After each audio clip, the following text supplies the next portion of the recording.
I'm very excited about this session because one of the biggest challenges for people is everybody wants a better quality of life. Everybody wants life to be greater, but almost all of us get stuck at times where something stops us, something prevents us from doing something that we really are capable of doing. Whether it's turning around our body or shifting a relationship or turning around our finances or maybe just being happy and fulfilled at a different level, we get stuck with a belief of how we're not supposed to be, what we're not supposed to do, what people won't accept, what we're not capable of. Or maybe we get stuck in an emotional pattern of just being pissed off or frustrated or worried or sad or overwhelmed. Sometimes we get stuck, not so much in anything but some habits of doing things a certain way. And what a breakthrough simply is that moment in time where there's an opening. And the opening can come from a conversation, it can come from meeting somebody that inspires you, it can come from an insight, it can come from watching a movie and being moved emotionally at just that right moment. It usually comes because something kind of clicked inside of us, something snapped us and made us look at life through a different filter, in a different way. And it's a real breakthrough because you take that little insight, that little distinction, that little moment, or maybe that little or big emotion inside of you that says, no more, I'm gonna change this, and suddenly you do something to make your life better. You break out of the impossibility of life has to be this way or life is controlling me, and you start to take back control of your life. You start to make the shift that creates the quality of life that you really deserve. Everybody experiences extreme stress at some point in their life. I don't care who we are. Something happens outside our control and it hits our life and it knocks us on our tail. It might be a health stress. It could be something with your family. It could be economic, career. It could be something emotional that happens, biochemical. There's so many things. It could be an environmental situation that had nothing to do with you. Every one of us in our lifetime are experiencing extreme stress, and these days, because of the economy and the way we respond to it, the majority of people are experiencing some form of extreme stress, at least according to polls. Stress doesn't come from the facts. Stress comes from the meaning that we give the facts. Yes, those things have happened, but the real question is, if we fight what's happened, we've got a problem. We got to decide, what are we going to do with what's happened in our life? How are we going to take this? How are we going to mold this? How are we going to turn our life around? Because when you come up with a new meaning, you get a new life. So what are we going to do in this session? Well, in this session, we're going to take a look at something from a different perspective. We're going to ask you this question. What is the single force that controls the quality of your life? If there was one gift our Creator has given us, or the universe, whatever you believe, what is it? What is the one power that you have right now in this moment that can change everything? You have it, I have it, we all have it. It's this one singular individual power that can change anything in our life, regardless of what's happened to us. And I know you know the answer. The answer is the power of choice. The one thing we have in this world is we can't control the events, but we can choose what to focus on, we can choose what things mean, and we can choose what to do. Those three choices, those three decisions really control our life. It's not so much the conditions of our life that control our destiny as much as the decisions of our life. Try for a second to think about something. Think about your life. And just think about, are there a few decisions? If I were to ask you 2 decisions you've made in your life, that if you would have made a different decision, you would have had a totally different life. I mean, it may be a life may have been better, it may have been worse, I don't know, but you would have a different life. I'm not asking you to buy into the fact that you should have known the answers. I just want you to see the power of a decision. How is your life better today because of a decision you made years ago, not just negative ones? Think about it. Sometimes a little decision changes your whole life. Like you decide one day to go to a certain school, and you go to that school or to go eat someplace, and you bump into the person that becomes the love of your life. Or you meet someone, and you decide as a result of that you're going to become a photographer or a software engineer or a business person or a doctor, a dentist, whatever. They impacted you, but you made the decision, that's what I really want. That's what my life's going to be about. And that decision has affected so much of your life, what you do, how you live your life, how you spend your time, what you earn or don't earn, who you attract into your life. Beliefs you have all come from some of these little decisions. What you decide to eat from your dinner plate each night certainly determines your physical destiny, right? We all know that, at least to a certain extent. I know there's a certain amount that's genetics, but I'm talking about the stuff you and I can control. So decisions equal destiny. It's not our conditions, it's our decisions. So if we want a new life, if we want a new experience, we've got to make new choices. If you don't like the way your career is or your business is, change it. If you don't like your body, change it. You don't like your relationship, change you first, because if you change it, you'll bring you to the next one. Maybe it's time to change it too, but change yourself first.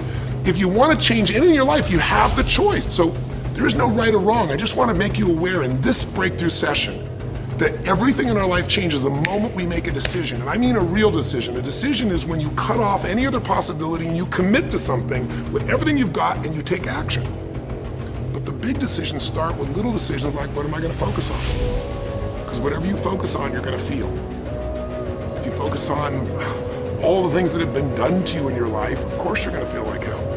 If you focus on all the amazing coincidences that have happened, things that maybe they were guided, maybe not, but things happen, and because of that, you met this person that's your best friend, your husband, your wife, or because of that, you have this ability, or because you were there that day, God, you missed an accident. I don't know what it is, but whatever you focus on, you're gonna feel. If you focus on people don't care, and you'll look for reasons why they don't care, and evidence they don't care, you'll find it everywhere.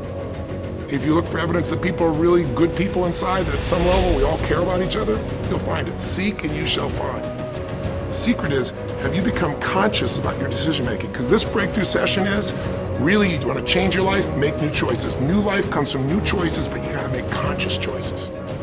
The people in this particular television special, Melissa and her husband, they really found themselves in a place where they were both making decisions, Melissa and Rick, that were unconscious. When you make decisions about what to focus on and what things mean and what to do, and you're unconscious, you get pretty terrible results usually. Now, we've all done this. I do it still. We all do. But if you want to change your results, you got to become more conscious in your decision making. So think about it. What you focus on, you will feel. Whether it's true or not. You focus on how people don't care, you're going to feel they don't care. Second decision you make is what do things mean? So you focus on something someone does and you come up with a meaning, and the meaning is, no one loves me. The meaning is they're trying to take advantage of me. Depending on what meaning you come up with, and you get to choose the meaning of anything. For some people, they say, this situation happened with the economy, and what that means is I'm going broke. Somebody else said, this situation happened with the economy, guess what? That means I'm gonna work harder, I'm gonna be more creative, it changed everything. Everybody else is gonna quit, so we're gonna dominate the marketplace. For people to do it. Is this the end right now, or is it the beginning? See, whether it's the end or beginning is your choice. You get to decide, because once you make up a meaning, it's true. If you think that this is the end of a relationship, are you gonna treat people the same way as if you think it's the beginning of a relationship? No way. In fact, I tell people, if you wanna have a great relationship, think about this. Treat people like you did in the beginning of the relationship, and there won't be an end. In the beginning of the relationship, when somebody says to you, would you take out the trash? What do you say? Of course, take out the trash. You're happy to do anything, right? But after about 6 months or 6 years, you go take them out the trash and go, what do you mean? What, I look like your janitor? Take out your own trash. The meaning we give things is very different, and so we feel different and our life is different.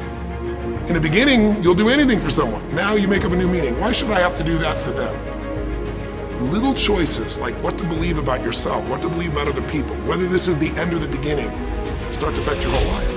And the third decision we make, we decide what to focus on, most of us unconsciously. We decide what things mean, and then the third thing we decide is, what are we gonna do? We decide to quit, because it's overwhelming. We decide to get strong and focus. We decide we're gonna turn it around. We decide to wait and see. Ultimately, your destiny is determined by what you do. So, for example, what do you do if somebody comes to you one day and says, you have a tumor? Again, I've had that experience. I use that as a reference point because I've had a lot of intense experiences in my life, but that was one of the more intense ones for sure. Had many, but that was very intense. You know, first, what do you focus on? Do you focus on it's over? Do you focus on why me? Do you give it a meaning that says, I'm gonna die? What do? Do you just go through traditional therapeutic approach? Do you put yourself in the hands of someone else? Do you evaluate this? Do you get a second or third opinion? Your destiny is determined by your decisions. Now, if you're a guy like Lance Armstrong, you focus immediately on, I gotta find a solution. The meaning you come up with is, this is the ultimate battle. And what you decide to do is you're gonna exhaust every possibility. Now, that doesn't guarantee you're gonna succeed, but it's interesting. When you have that kind of a mindset, it shifts you. And Lance Armstrong, I mean, he was told things like, look, You got tumors here in your brain, you got them in your lungs, right? You got obviously in testicles, and you ride a bike for a living. That's pretty tough. But he made it to all of those pieces. Now, am I saying because he made the right choices? I can't tell you that. There's certainly some grace in everything. I think in life, there's three things. There's our ability to choose what we're focused on, to commit, to get a result, to put all our intention and focus into something. There's our ability to do the right things, to have the right strategy, to execute. And then there's some grace. There's what some people call luck, some people call grace. There's if you do the right things over and over again and with total focus, sometimes, you get good fortune that comes your way. And you tend to have more good fortune when you're totally focused and decisive and you take lots of action than if you kind of just sit around and accept things like you don't have a future. But the point of the matter is this guy turned it around. What was he like after he got through this problem? After he had his breakthrough, after he faced cancer, racing against some other guy seemed like nothing by comparison. You're not much of a competitor. I faced death. And he goes on to win Tour de France after Tour de France after Tour de France, breaking every record anyone could ever imagine. What do? Like decades ago, half a century ago almost now, and someone says to you, go to the back of the bus, and you're African American. One woman just decided, you know what? You can't take my dignity from me. I can only give that up, and I don't choose to give it up, and I will not go back to the bus. The answer is no. And Rosa Parks changed an entire society. Because that day she chose to focus on something else. She gave it a different meaning. This is not a command. You do not have control over me. And she decided to fight. And she changed the direction of a country and of many other countries. She started something. We forget that you don't have to be famous to have the ability to change at least your own personal history, to change the direction we go in our life. We have the power to choose, even if you haven't before. You can finally say, no more, I won't put up with that. Within myself or from anybody else. And here's what I'm going to do differently. That's where the breakthroughs really start to happen. Now the question is, why do some people stand their ground and make something change versus other people just kind of accept things? Why do some people make bold decisions and other people make decisions that are based on trying to hang on to what they've got? Well, that's a more complex question to answer than we might have in a few minutes in this one session, but it is one that I've spent my life studying, because when you can change your decisions, you can change your life. When you can change the force that controls your decisions, you can change anything in your life. At some level, we have certain beliefs and values. But if I was going to make it simple, I'd say there's two things that determine your choices. The first thing is the state of mind and emotion you're in at that moment. Think about it. Have you ever snapped at somebody and had nothing to do with them? It was just the state you're in, right? You're frustrated, you're pissed off about something, and in that state of mind, whatever they said got interpreted through that state, and you made up a meaning like they were an irritant or they were interrupting you. They weren't. You probably felt bad afterwards. When we get in the wrong state, we make the wrong decisions. When you get in a strong, empowering state, you'll make a better decision. Learning how to direct your state is a big part of what my work is with people, and it's a big part of what I do in my seminars. But the other thing that affects your decisions would be what I would call your story or your blueprint. We all have kind of a story about how our life is supposed to be. It comes from a set of life experiences, interpretations. Some people think life is all about getting theirs. Some people think life is about growing and contributing. Some people think life is about making judgments. Some people think life is about saving other people's lives. Some people think life is about being successful. Some people think God is the basis of everything, and the way to know God is to go through life in a very specific way with a set of rules, and they follow it. And that's what they believe. Whatever your story is, whatever your blueprint is just another way of saying whatever you believe is how your life is supposed to be, at some level, we either follow that blueprint or we fight it. If we follow it or we fight it, we're going to find that we're going to bump into things in life where life isn't always the same as we expect it to be or think it should be. And that's when we start to experience stress. So in this session of Breakthrough, when you watched this story and you saw Melissa, you saw the conflict between what she desired most and what she feared most. I really believe life is the dance between what you desire most and fear most. That's where you find where we live our life. The dance between what you want most and what you fear most. That's where all that energy is in life. So, what does she want? She wants to be famous. She wants to be able to sing and have everyone hear her voice and be able to touch everyone. She wants to contribute. She wants to share her gift. And she definitely wants to be famous and successful. She needs to be closer to her children. And one of the big challenges in life is oftentimes what we want and what we need are two different things. She has 5 boys. They're all extremely young, as I'm sure you saw. And she has a husband. And while they're all supportive of her going on this journey, somewhere along the line, she lost that connection to what was most important. Now, is she a bad person to make bad decisions? No, good people make bad decisions when they get in lousy states, when our ego gets involved, or when we start believing our story. And here was the story she had.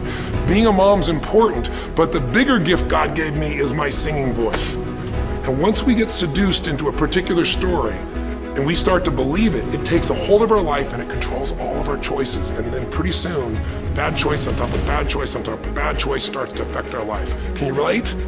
How many times you've made some choices that you wish like hell you had made a different decision back then, or that no one ever knows the stupid decisions you made? I know I can relate to that. So what I want to talk to you about today for this brief little session is how to break through a crisis. Crises happen, whatever type of crises you go through in your life, and I know you've had many, when we make some choices unconsciously and we get consequences. And we make them unconsciously because we're trying to get what we want. We don't really know what we value most. We don't know what we need. And we find ourselves waking up one day and going, why is my life this way? It's kind of like life is always calling to us to constantly grow and improve. You know, if you're going to look at what's going to make life work, it's really simple. What makes people happy is progress. We're happy when we're progressing. If you're overweight, but you leave today and you say, you know what, this breakthrough thing, what I got out today for me more than anything else is, I've been stuck waiting for some magical diet, some magical exercise plan, some magical time in the future when we have more time. There is no more time. I don't need to wait for that. I'm just gonna make a decision today to get started. I don't need to go out there and go interview 20 trainers and get online. I don't need somebody to give me a perfect plan. I need just to pick up my shoes and start walking. I need to just get somebody behind me who just goes, run! I don't need to wait for perfection. I'm gonna do something right now. I choose to get fit, I choose to walk, I choose to run, I choose to go join a club. I'm doing it now. A breakthrough happens the moment you make a new choice. And you don't have to wait. You can just get yourself in a new state. Maybe this tape will get you doing, or you just have to have a new thought that says, you know what? I made choices in the past. I'm overweight because I chose to eat this and this. I'm not gonna eat it anymore. I'm changing now. You can change your whole life real fast with just a few choices. But if you don't make the right choices, eventually you're gonna face a crisis. Crisis is when you made so many poor choices that sooner or later life shows up, and instead of asking gently for you to change and improve, to grow, to make progress, to be happy, life, when it's a crisis, now demands change. It isn't asking anymore. We borrowed money as a society and we overspent and we talked about changing and we knew we had to change, and now crisis happens and guess what? Nobody has a choice. The game has changed. And what crisis does is it melts us down. It melts us down so that we can recast our life, we can remold ourselves. And usually on the other side, our life is greater because as we go through that crisis, we have to grow.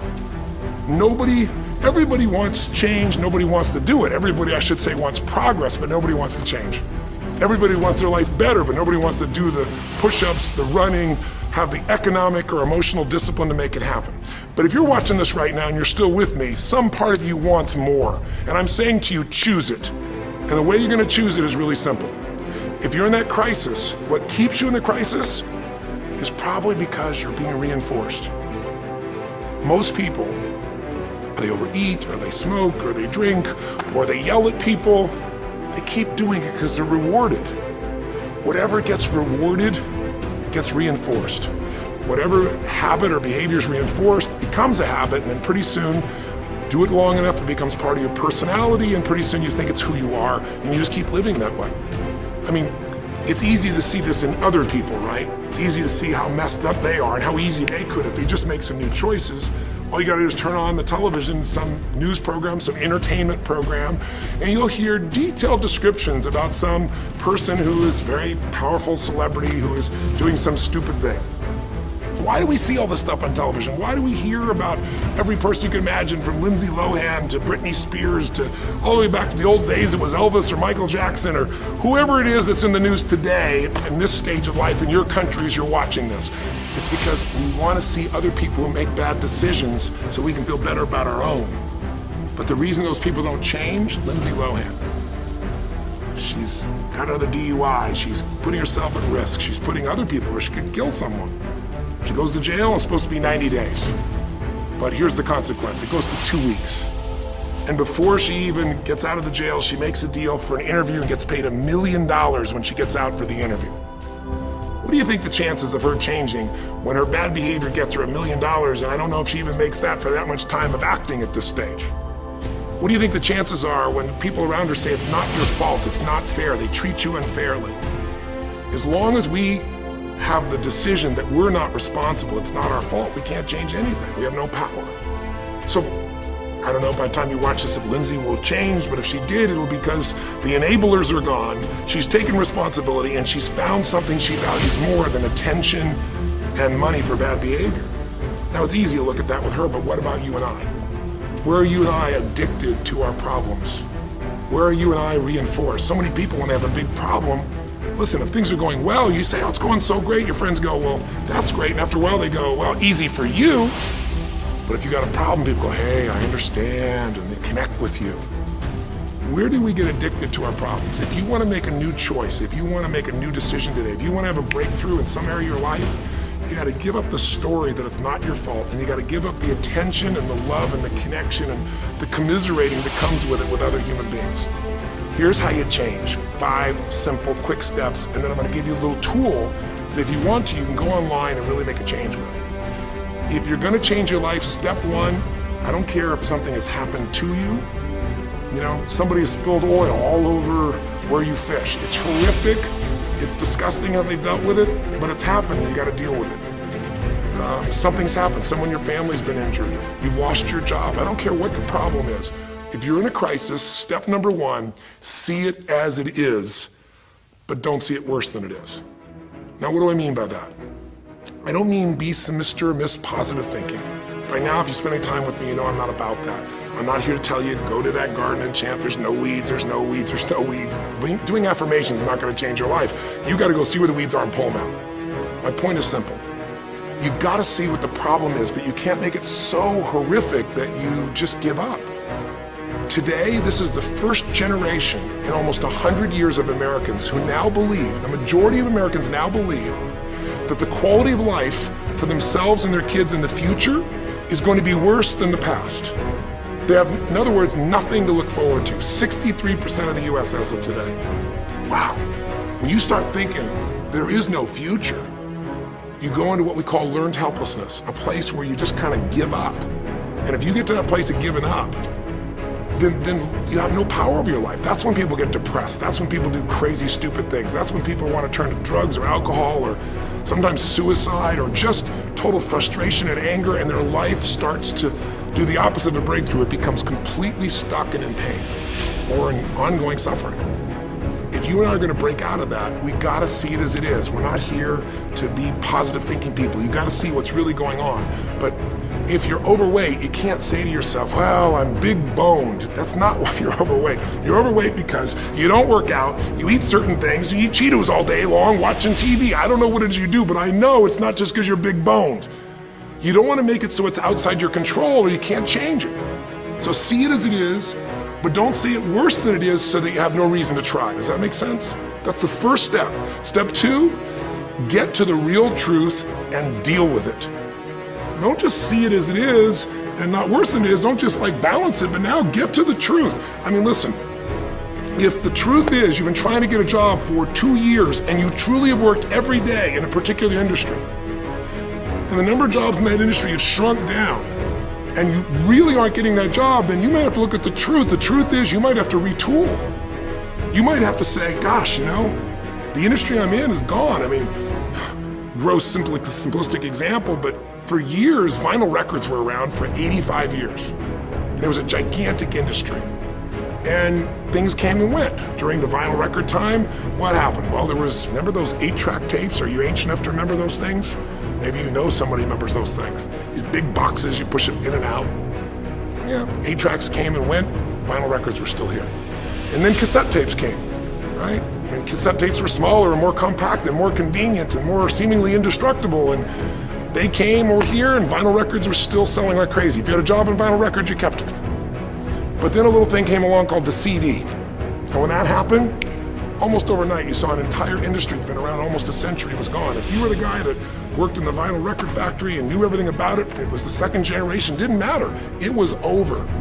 And now we laugh about a CD, right? Because everything in this digital world you can have instantly. Who wants to put on a CD? Pretty rare, still available. In vinyl records, maybe there's a small market of people that are collectors, but it's gone. My point is, if you're in the vinyl record business, you got to tell yourself the truth. You got to see it as it is, not worse than it is, but you also got to get the truth and deal with it. You got to deal with the cards you're dealt. You're going to have to retool. You're going to have to change something. You might have to move. If you live in the Gulf, and I don't support anything that's happened there, who could?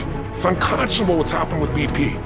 But if you live in the Gulf and you're a third generation fisherman, and you fish for oysters and they're dead, you better get to the truth. Are they going to be dead for 2 years or 10 or 20 to the best of your ability? And you might say, well, I can't do anything else. I can't. I'm a third generation. This is all I know. Yes, you can. Get to the truth and deal with it. Deal with the card you're dealt with. You got to deal with it, sure, I'm sure legally, but in the meantime, you got to take care of your family. I'm not saying this off the cuff easy because I've been in those situations where it's impossible, it's unjust, it's wrong, but I still got to deal with it just like you. Am I making sense?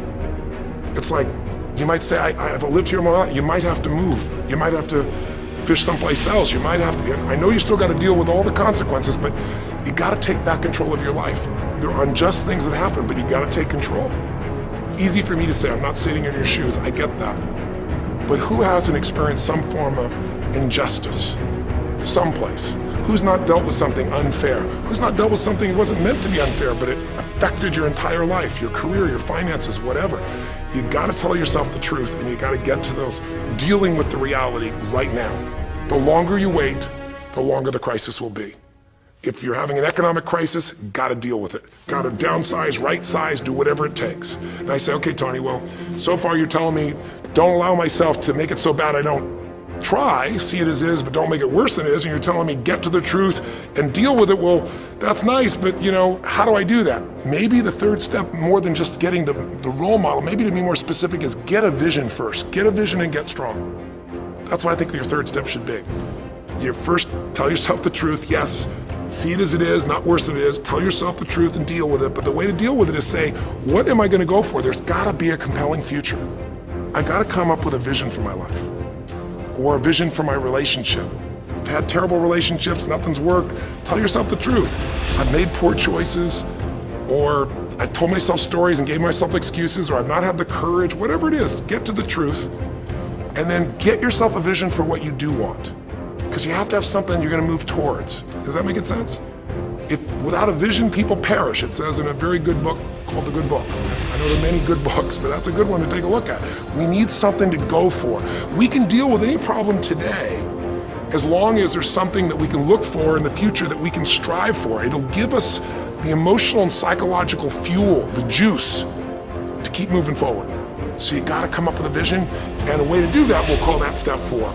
Get a role model. You might get the vision from a role model, you might get the vision just from coming up with a new idea. But in order to figure out how to go from where you are to where you want to be, to close the gap from where you are to where you want to be, it's best to learn by other people's experience whenever you can. So get a role model, get their strategy, and go to work. Get into action. So I'll give you an example. Years ago, when I was first starting to try to figure out how to build myself financially, I grew up at a time when, just as I was starting to do well, this big recession happened. And I remember I was like 29, 30 years old, I think, and maybe 31. And I was doing okay, and then all of a sudden there were all these business challenges because we went through this severe recession back in those days. And I remember at the time everybody was downsizing and freaking out, and I thought, you know what? I don't want to just settle for this. I want to find a way to do well. Who's done well in really tough times? And so I started doing my homework. And in those days, you didn't go out and use the internet the way you do today. You couldn't access all that information. We actually went to libraries and did research in traditional ways. I'm ancient enough to remember those days. And I started hearing about this man named Sir John Templeton. Very famous man. He's a man who became a multi-billionaire as an investor. He started with nothing. But what was interesting is when I started to find out about his story, because here's a guy that when he's a young man, he's called Sir John Templeton now. He was actually an American originally. And he wasn't Sir. He came from a very poor family. And he just decided that in his life, he wanted to not only do well financially, he wanted to do so well he could help other people at any level that he wanted. And today, by the way, he's passed, but before he did, he created the Templeton Fund, and he also created a fund that now delivers money, gives money each year, the Templeton Prize, to people that do good spiritual works, and it's larger than the Nobel Prize, and it continues to go on. The guy started with nothing, and here's how he did it. Listen to me now. The reason I look for him as a role model is because he made all his money in the worst of times. He made all his money when people were going through the equivalent of the deepest recession or depression possible. His whole belief was, and this is different than almost anybody else you see around you, was pessimism was the secret to success. That what he wanted to do was make money when people were most pessimistic. Because when people are optimistic, they want you to pay for their house a huge sum of money. But as they start getting more and more pessimistic, where pretty soon they think they can never, the house is the worst thing to have, they'll virtually give you the house, they'll virtually give you the business. And so he made all his money starting in World War II. When the war broke out, when Hitler invaded over in Europe, he took all the money he had and borrowed a total money of $10,000, a total amount. He bought with $10,000 every stock on the New York Stock Exchange that was $1 or less that he thought might be useful, including some companies that looked like they're going to be bankrupt. But he did it when people were the most pessimistic. Because if you recall, it looked like Hitler was going to take over. It didn't look like we were all going to be the winners. It looked like Hitler was going to dominate. And when people were that scared, they would give up anything they had just to get a little bit back. And so he bought all this stock that eventually made him a multi-billionaire. He became a billionaire because after things changed, after the war, just 5 years later, and the economy started to surge, everything changed for him. Where do you think he invested next after World War II? Where was a country that was pummeled, that was down, the factories were basically turned into mud? Japan. You could buy things for pennies in Japan that would have cost you hundreds of thousands of dollars before, and he did. When everyone was most pessimistic, he went and did well. And then he sold when the 80s surged and when everybody thought Japan was the greatest country on earth and had the biggest businesses, he sold and made his maximum profit when people were overly optimistic. He did the same thing down in South America when inflation went crazy. This man spent his entire life basically having a strategy of how to succeed when everybody else was scared. I tell you that because he's a role model. What he did, how he did it, it's all in writing, it's crystal clear. You could do the same. But you won't be able to do it when you're telling yourself the sky is falling and it's over. When you see it worse than it is, you'll just give up. You won't do it if you don't tell yourself the truth is, you know what, this system isn't working. I gotta do something. I gotta change my finances. I gotta change my job. I gotta reach. If you don't tell yourself the truth and deal with the truth, the real truth, nothing's gonna happen. You won't ever even think about a guy like John Templeton if you don't have a vision that says, I don't care how the environment is, I'm gonna find a way to do well. And you won't do well unless you get a strategy based on a role model who's really done it. My whole thing is this, if anybody has something you want, they aren't lucky. They did something. If you model them, if you take similar steps, you can produce a similar result. Make sense? And then finally, the fifth step, look, if you're in a situation where you see it as is, but not worse than it is, if you've told yourself the truth and you dealt the cards you've dealt with and just decided you're gonna change it and you're willing to do what's necessary. If you put yourself in a place where you got a new vision and you've gotten yourself strong, if you got a role model and you got some strategy and you've got yourself into action, step 5 is give much more than you expect to receive.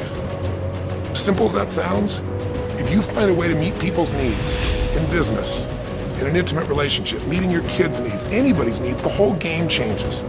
What happened here when all of a sudden, Melissa finds herself coming home and all of a sudden she finds out that while she's gone, her kids now don't want to talk to her, boys. Her husband has had an affair. Well, none of that could change if she would have just said, you know what? My whole life is over, I'm done. And oh, by the way, I've just lost my career too because while I'm busy trying to deal with my family, I didn't finish the record, so I lose my record deal. And oh, by the way, we don't have any financial stability, now we're losing our house. If that family would have just said it's over, if Melissa or Rick either just said it's over, it would have been over. But they told themselves the truth. We got severe problems here, but they didn't make it worse than it was. They didn't say we can't turn it around. And then they got to the truth of the infidelity, the truth of her addiction to going after fame instead of being a mom, the truth that neither one of them had been really competent at parents and had not given the energy to the kids that they deserved. The truth will set you free, but first it'll piss you off. The truth will, it doesn't feel good, but not feeling good is sometimes where you get your drive to change things.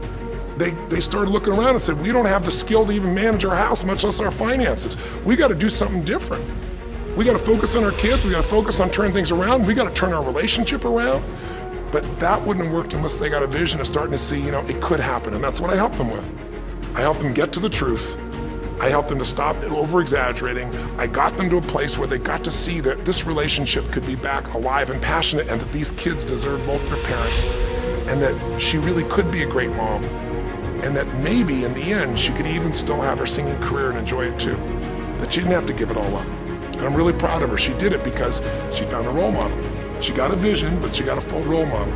And the man that she works with today is a man that sold, I think now 5 million or 10 million records. And most people outside the country business don't know his name. He's her mentor now. He's made music with, Willie Nelson, with just about anybody you can imagine in the business. And he's done it for all these years, but he's never left the central part of Texas because that's where his family is. And Melissa's had offers to go to Sony Red. She walked away because they said, you're gonna have to do these things without your family. She found out what was most important, and she made the decisions that met her needs to be a great mom. When you fight life and go, I should be a singer and not a mom, and you got 5 kids, you got a problem. When you fight life and say, the economy should be different, you're gonna be stressed. Deal with what is, without exaggeration, with total honesty, dealing with the cards, coming up with a vision, finding yourself a role model that shows your strategy, work your tail off, give, keep changing your approach, and you can get where you wanna go. Make sense? Now that might sound like a lot. So to get you started, here's what I'd like you to do for this session. Start out, if you want, by taking a big crisis or problem you have and going through these steps. Saying, okay, what's really true? And let me exaggerate, let me stop the exaggeration. Let me not make it worse than it is. Just let's define what's true. Let's stop the story, just here's what it is. We got this much financial challenge. We got this physical challenge, whatever it is. And then go to step 2. All right, let's find out the truth. Let's get the details. Let's get the details and figure out what we're gonna do. And then here's where we're gonna go. This is where we're gonna eventually get to. It might take us longer to get where we wanna go, but we're gonna get here. Who's done it that we can model, that we can follow the steps in, who can coach us? And let's just work our tail off and change every day. But to give you a quick jump, sometimes when you're in the middle of crisis or crises, multiple crises, lots of things going on simultaneously, it feels a bit overwhelming. So, and you might not know a role model. You might say, Tony, I don't know who. Well, not hard on the internet these days to find role models, or come to an event. I can promise you we can show you plenty of role models. This is what I do for a living. But what you can do right away is you can model yourself. Think about it. Almost everyone alive has been through more than one tough time, crisis or multi-crises, where you're having a problem financially, and you're having a problem with your family, and you're having a health problem all simultaneously. Those are the intense ones, right? But if you're standing still today, most of us have found a way to get through it. And if you don't, you know someone who went through a tough time, a grandmother, an aunt, an uncle, somebody. The greatest way to make that change happen, when you break out of break through, you break out of a problem, you break out of a crisis, is model yourself. So we have 5 questions when you click on this link. And you can do it by video, so you can see yourself, and you can share it with other people, or you can type in the answer. I'll tell you in advance what they are, and then when I'm done here, I want you to do it right away if you would. The first question is, what's been one of the toughest times in your life? What's been one of the toughest times in your life that you did get through? Maybe it was a financial situation, maybe it was a career situation. Again, maybe it was an intimate relationship where you were crushed, you thought you could never make it through all the pain you went through there. Maybe it was a physical challenge, a health challenge. Maybe it was a lack of confidence or ability. I don't know what it was, but what was it, just incredibly tough time that you did make it through, and you're just gonna jot it down. Or you can do it in the video and just tell us, because you're not only gonna get this answer, but we're gonna create a community of people who will be role models, people that have been through hell and back, saying, here's where I was, here's what I got through, here's what shifted my life, here's what you can do. And we're creating this community as our gift to you, so that this isn't just a discussion that's one way. I want to do is start a conversation with you where we can help each other. So that first question is, what's a crisis? What's a challenge? What's a tough situation you eventually made through, but it really was difficult for you? Second question. You go back and you think about that situation. What pulled you through? What pulled you through that situation? What did you learn? What distinction? Or did you get a strategy? Or was it a belief? Or did you meet someone who helped you?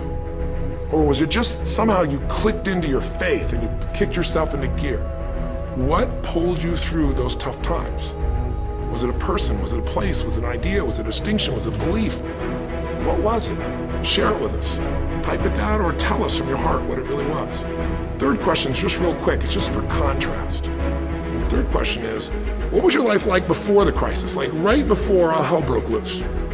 Usually you'll say, oh, my life was so great. But when you go back and look at it, was it so great? Was it wonderful? Just out of curiosity, right before all hell broke loose. Third question is, what was your life like right before? And then the fourth question, what'd you do?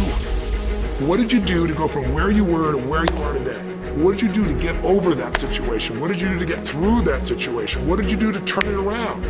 What action did you take? Who did you go learn from? What skill did you go get? What did you physically do? Kind of give us the description of what you did, because we all want to know, because you can provide us a pathway. You may have been through a crisis that someone else is going through right now, and they can learn from you. They can learn the shortcut. And finally, the fifth question, maybe the most important one besides what pulled you through, and the fifth one is, how is your life actually better today because you went through this crisis? Whatever the crisis was. How are you stronger? Or are you more compassionate because you felt that suffering? You don't want anybody else to feel it. Or are you more hopeful because you know you made it through that so you can make it through other things? Or are you in a situation where you've got a skill today that you didn't have and wouldn't have had if it wasn't for that situation that made you have to grow? Or are you just happier today because you have a contrast of what life could be like, and so now you appreciate the simple moments? How are you better mentally, emotionally, physically, financially, or spiritually today because you went through the crisis? Even though you wouldn't want to go through it again, you don't want anybody else to go through it, how did it actually serve you in the end? I think if you answer these 5 questions, you don't need to remember them. I said them to kind of trigger you thinking. All you do is type in the answer, or you take the instructions and click on the video and go, okay, toughest time of my life? There have been so many, but I'd say when I went through this divorce, or I'd say when I was told I had this tumor, or I'd say when they told me this company was gonna go bankrupt, or whatever it was. Second question, what pulled me through? God, I don't know, I guess a combination of things. One was this belief that somehow everything in life happens for a reason and a purpose. And even though I hate this, something must be calling me to grow. Or I'll tell you what it was. It was a friend that sat me down and said, man, you're going through hell. But when you're in the middle of hell, when you're pushing through hell, just keep pushing, just keep going through it, man. I've been there. And he gave me this plan, or he gave me this strategy, or he told me, you know, this problem won't last forever. Trust me, I know it feels like the end of the world, but 10 years from now, you and I will be sitting here, and you'll be here with your children, and you'll be here with your wife, and we'll be talking about those tough days, and we'll actually smile and laugh about them and be so proud we made it through it together. Or you might say, what got me through it was prayer, or my faith in God, or what got me through it was just massive action. You know, what pulled you through? Just tell us. We all want to hear, we all need to know. And there's lots of ways to get through hell, isn't there? There's lots of ways to get through a crisis. There's so many ways. That's what I want people to get. So when you're done with this on the website, you will give in something. Because a community is not just a place you go get stuff, right? It's a place you give. And the more, you know, authentic you can be and honest from your heart, the more other people will see and be touched. You know, what was it like before? Oh my God, I was on top of the mountain. And what did you do? Here's what I did. You know, I told myself the truth. I went and got this new education. I went and started talking to people each day. Whatever you did. How's your life better today? There's a phrase, you know, be humble or be humbled. You know, I have a different level of humility because I know, you know, that as good as I may think I may be, that situation reminded me that life is not just about me, it's about we. Or, gosh, because of that, I love my wife so much because we made it through that situation together. Or because of that, man, I'm so much stronger financially. I'm on top of things. I don't let anybody spend. Whatever it is, tell us how your life's better. Okay? I don't know how long the session was. Again, there's no script here, baby. I just want to work with you heart to heart to say one thing. If you want to break through, you have to make new decisions. New choices create a new life. The only thing stopping you is some limiting belief. Some belief about how life should be different or you should be different. Deal with life the way it is. Tell yourself the absolute truth. Don't make it worse than it is. Tell yourself the truth, deal with it. Get a vision, get strong. Get a strategy, get a role model with a strategy and get into action, and then put your focus on taking action every day. Giving, change your approach, you will get there. Go to the Power of Crisis right now, click in, give us your message, the answers to 5, and look at other people. You'll find people have been through things you can't imagine. A woman talking about how one day she was home and a man came in, and to try and save her children from being hurt, she had to let him rape her right in front of her kids. And when her husband found out, he came home, he was so upset he left her. And then she developed cancer. I mean, you'll see some stories here that'll blow your mind. And today she's the most happy, incredible woman, and she's helping other people who have cancer to get through it. She's healthy and strong. Her kids are strong. We need those kinds of role models. So whether your story is little or big, there is no little or big. We all need a pathway of power, and this will be a gift to yourself because it will activate your resources, and it'll be a gift to other people as well. So that's our session, the power of decision, the power of choice, how to face a crisis and turn around. It may not sound like rocket science, it's not. It's just called the truth, and the truth will set you free, as they say. So live strong and live with passion.